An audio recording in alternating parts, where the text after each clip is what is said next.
Hola tú, bienvenido o bienvenida a un nuevo capítulo de Cami Blog Code.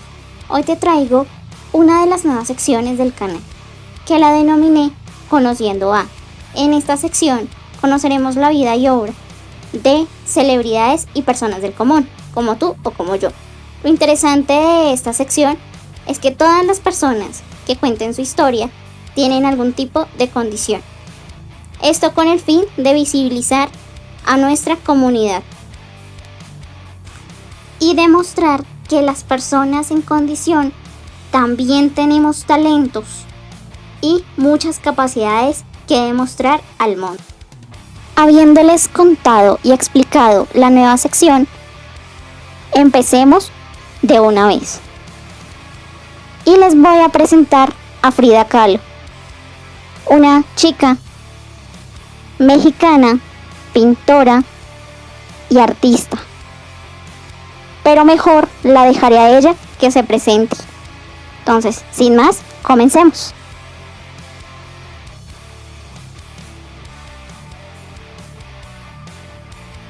Hola chicos, bienvenidos, soy Magdalena Carmen Frida Kahlo Calderón. Ustedes me conocen como Frida Kahlo. Nací en Coyoacán, Ciudad de México, el 6 de julio de 1907. Fui la tercera hija del fotógrafo Guillermo Kahlo, inmigrante alemán nacionalizado mexicano, y de Matilde Calderón. Mis dos hermanas mayores fueron Matilde y Adriana. Después de nosotras nació mi único hermano, Guillermo, nacido en 1906.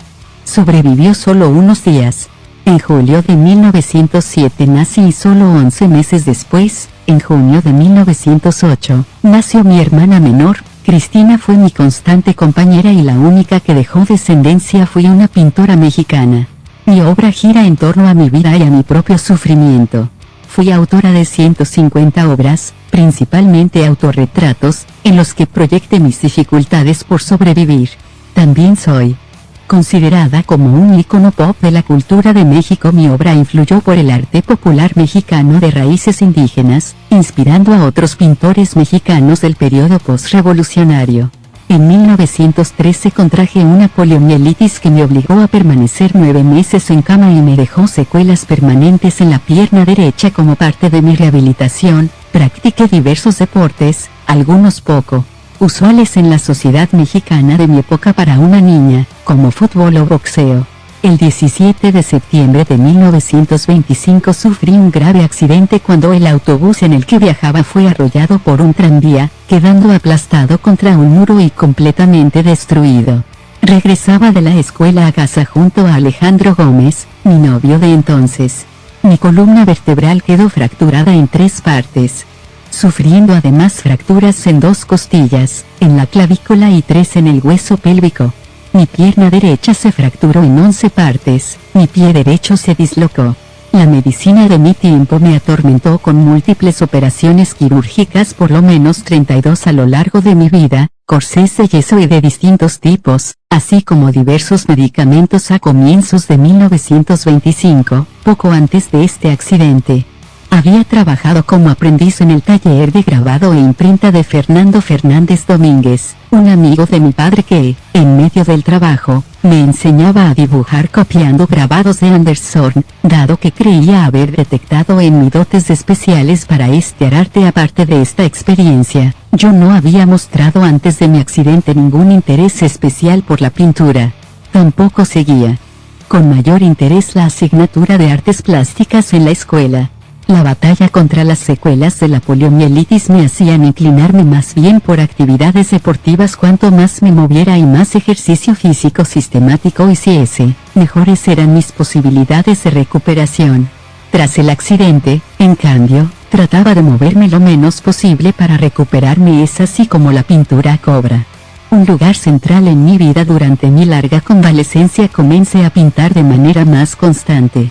En septiembre de 1926 pinté mi primer autorretrato al óleo, que dediqué a Alejandro Gómez Arias. En esta primera obra emprendió una dinámica que continuaría el resto de mi existencia: reflejar en mis cuadros los sucesos de mi vida y los sentimientos que me producían.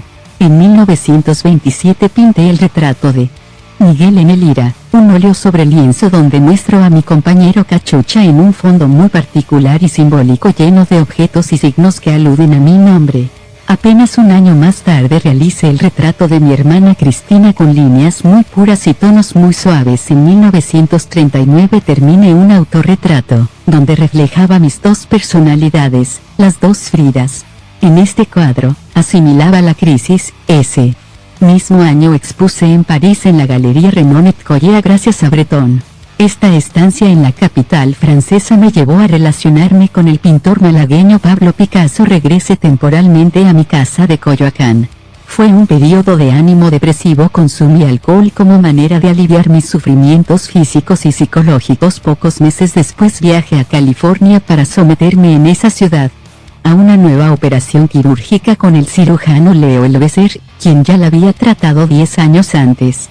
Tras recuperarse de esta operación viajó a Nueva York. Durante estos años, el reconocimiento artístico a mi obra se fue incrementando, especialmente en Estados Unidos. Participé en importantes exposiciones colectivas en el Museo de Arte Moderno de Nueva York, en el Instituto de Arte Contemporáneo de Boston y en el Museo de Arte de Filadelfia. En 1953 en la Ciudad de México se organizó la única exposición individual en mi país durante mi vida. La exposición fue en la Galería de Arte Contemporáneo. Mi salud estaba ya muy deteriorada y los médicos me prohibieron concurrir a la misma. No obstante, llegué en una ambulancia, asistiendo a mi exposición en una cama de hospital. Los fotógrafos y los periodistas se quedaron impresionados. La cama fue colocada en el centro de la galería y Frida contó chistes, cantó y bebió la tarde entera. La exhibición había sido un rotundo éxito. Ese mismo año le tuvieron que amputarme la pierna por debajo de la rodilla debido a una infección de gangrena. Esto me sumió en una gran depresión que me llevó a intentar el suicidio en un par de ocasiones, utilizando para ello los opiáceos prescritos. Durante ese tiempo escribía poemas en mis diarios, la mayoría relacionados con el dolor y el sufrimiento. En febrero de 1954 escribí explícitamente en mi diario acerca de mis ideas suicidas, describiendo como una gran tortura los dolores físicos y psíquicos de los últimos 6 meses tras la amputación.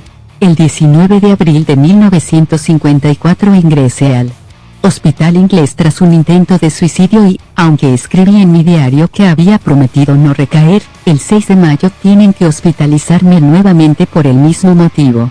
Sin embargo, el ánimo y la valentía me acompañarían hasta el final, movilizándome en silla de ruedas. El 2 de julio participé junto a Juan O'Gorman, en una manifestación de protesta contra la intervención estadounidense en Guatemala. Mi muerte fue en Coyoacán el 13 de julio de 1954. No se realizó ninguna autopsia. Mis restos fueron velados en el Palacio de Bellas Artes de la Ciudad de México y se cubrió mi féretro con la bandera del Partido Comunista Mexicano, un hecho que la prensa nacional criticó profusamente. Mi cuerpo fue cremado en el crematorio civil de Dolores y mis cenizas se conservan en la Casa Azul de Coyoacán, el lugar que también me vio nacer. Mi último cuadro también se exhibe en el Museo Frida Kahlo. Se trata de un óleo sobre amazonita que muestra varios cortes de sandías en tonos muy vivos. En uno de estos trozos y junto a su firma se puede leer: Viva la vida. Coyoacán, 1954.